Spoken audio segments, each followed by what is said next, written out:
Entitled Nurse told me to leave my baby at the hospital for a week because she knows best. This goes back 28 years when I became a mother for the first time. I delivered a healthy baby boy, and promptly 24 hours later, the hospital released us, and off I went in complete happiness with my new bundle of joy. My mother came home with my husband and I to help me for the first week. Within a few days, it became apparent my son was turning a horrid shade of yellow. My mom assured me it was most likely jaundice, and he would probably need extra sunlight. We took him to the pediatrician, who felt he would be better off in the hospital under some blue lights. His instructions were very specific. He said, "Mom, I want you to go right to the hospital. You will be sleeping at the hospital for the next several nights. I am calling ahead so they have everything set up for you. Since you are breastfeeding, I want you to feed him as much as he will take, every 2 hours, and pump afterwards, so there is a supply on hand. The rest of the time, sleep as much as possible. Get him settled in, feed him, then go pack a bag and come back."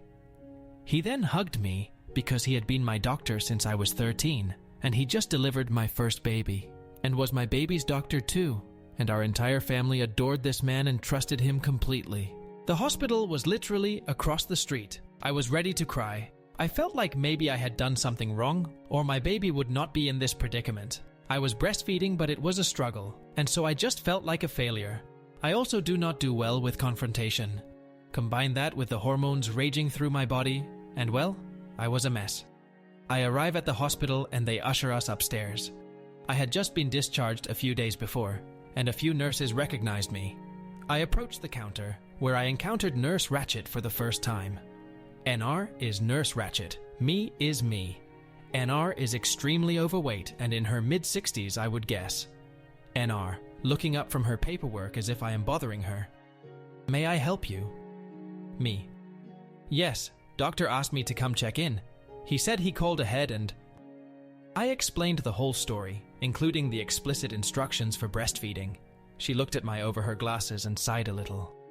"I've been doing this a long time, and what your baby needs are the blue lights and formula. You don't have good enough breast milk, or he wouldn't be in this situation. So let's get him checked in, and then you can go home. We will call you when he is ready to be picked up." What followed was dead silence. The urge to cry was rising up inside of me like a surging volcano about to erupt, and my eyes filled with tears.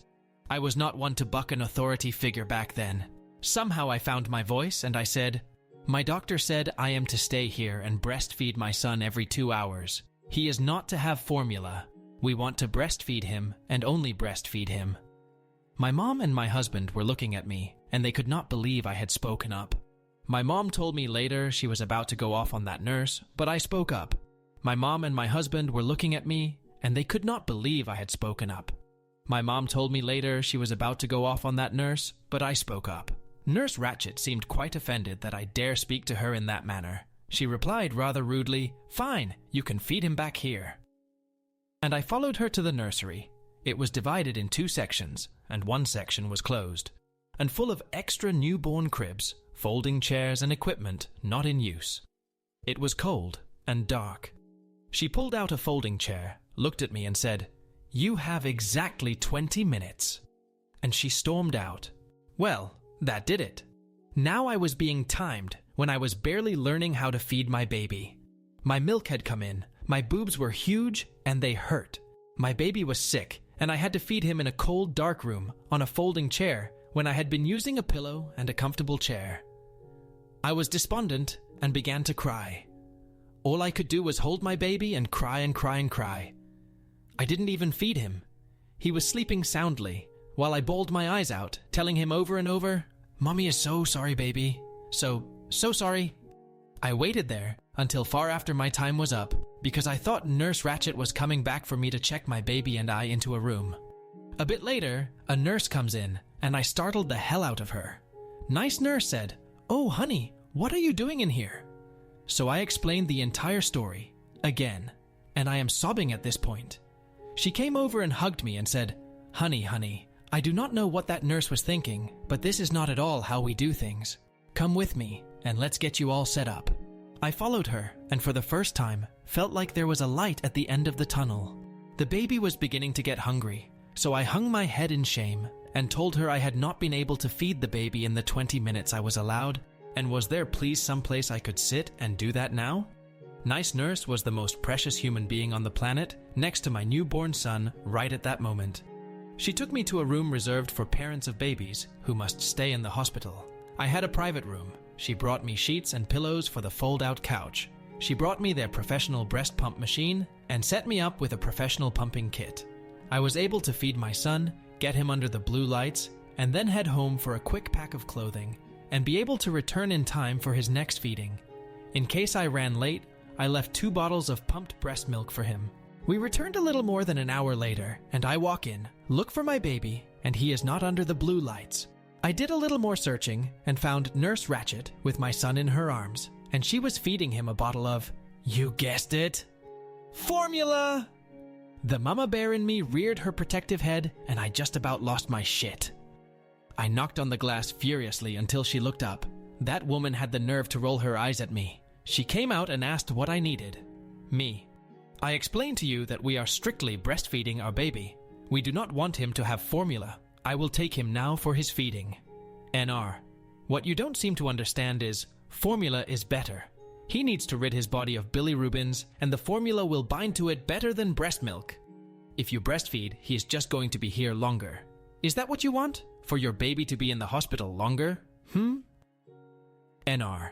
What you don't seem to understand is formula is better. He needs to rid his body of bilirubins, and the formula will bind to it better than breast milk. If you breastfeed, he is just going to be here longer. Is that what you want? For your baby to be in the hospital longer, Me. My doctor said I am to breastfeed only. I will take my baby now. NR. Finny, suit yourself. She plopped him into my arms, and off I went to my private room to breastfeed my son and then pump. That was my life for 3 nights and 4 days.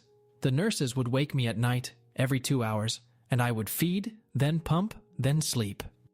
Day 4, he was a bright pink, healthy baby, and we got to take him home. My husband called our doctor and told him what that nurse had done.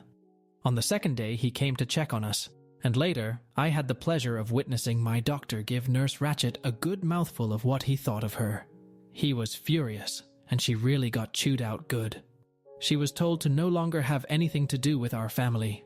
2 years and 3 days after my son was born, I gave birth to my daughter in that same hospital. Upon arrival in labor and delivery, Nurse Ratched was once again on duty. The nurse who checked us in was wonderful. I pointed to Nurse Ratched and I said, "You see that woman over there?" Didn't even call her a nurse. We do not want that woman anywhere near our new baby that is on the way. She was a nightmare 2 years ago, and I will not be stressed out or bullied by her again. We also do not want our new baby fed formula for any reason, unless it is unavoidable. We plan to breastfeed. I love that I had finally found my voice. The nurse checking us in smiled at me, a great big smile, and said, "I absolutely understand, and you will not have to worry about her at all." We never laid eyes on her again. Unfortunately, I have never forgotten her, or the damper she put on what was otherwise the most wonderful, yet scary time of my life. She could have been nice. She could have been kind. She could have been understanding. She also could have followed doctor's orders, but apparently her vast experience as a nurse made her more knowledgeable and more entitled about what was best for my baby. A funny side note, we referred to my baby as our Kmart Blue Light Special after that. Edit. Why I let this nurse get away with it? I did not. My doctor was livid when he found out. I personally witnessed him giving her hell, and he told me at my son's 2-week checkup that her personally made sure she would be held responsible for her behavior. That was good enough for me at the time. By the time my son was released from the hospital, I had come down with a UTI, which meant antibiotics for me, and no breastfeeding. I had a tremendous supply of pumped breast milk and wrecked donated milk from La Leche League. I pumped and threw away milk for several days before successfully picking up where I left off. My point is, I was tired. I had a baby to take care of. My energy needed to go to my family, not some insecure nurse. I paid it forward to La Leche League and donated milk for several months because I was grateful for their help. We have to pick our battles.